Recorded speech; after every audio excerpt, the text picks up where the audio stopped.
Hey, Jeff, Nolan with True Cut here.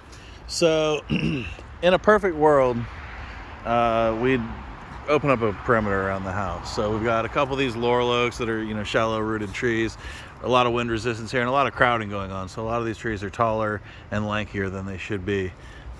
So if this was my house, I would take out these two laurel oaks here, leaning over the house. I would actually even take out this one as well, because even though it's kind of leaning all over the place, unless those are doing a significant lean away from the house, you get a heavy concentration of ground moisture. They're pretty much going to go whichever the way the wind blows, if they're fairly symmetrical, and that won't be an expensive removal. That'll be pretty quick and easy. And then we've got another cherry tree that's kind of going out over the house for the most part. Some of it's dead. And then we've got a tall lanky pine tree here. These slash pines are just really brittle, and they're a lot more dangerous than the oaks because typically they're going to snap somewhere around a halfway point, and you've got this huge log with no brush that is coming down out of the sky. Same thing with these pines over here. They're really close to the house. They can be really dangerous for whoever's inside if a microburst comes through here, or a halfway decent hurricane. Two of these over here have some already decay spots on them, and then this one, this is inches away from the house here. So those would definitely go if it was my place.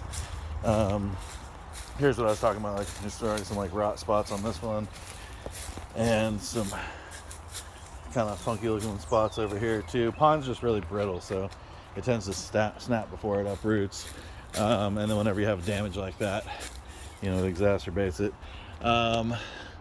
This stuff I would probably just take out this lead here. It's just kind of a little crowded, but this stuff looks like it kind of leans away, so that's probably all right.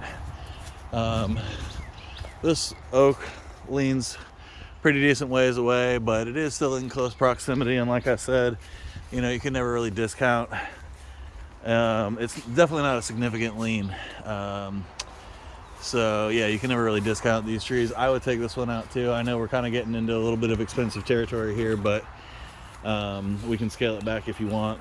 And then we've got these three cherry trees that are pretty much dead, these two anyway, and then this one's growing entirely over the house.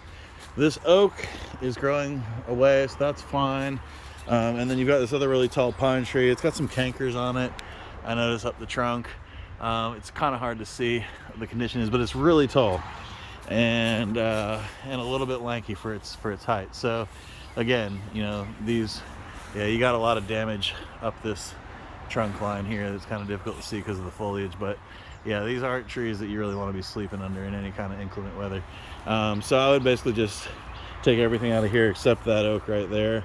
So I'd go cherry, pine, then you got the little three dead cherries, or the two dead cherries and the one going over the roof, and then that little cluster. You got one oak here and then another dead oak. But I guess that other oak and that rain tree or mimosa or whatever that is over there, so that oak can stay. We'll take the limb off that, and then that can stay, that rain tree. So yeah, that's what I would do. Give me a call back when you got a minute. We can talk. Thanks.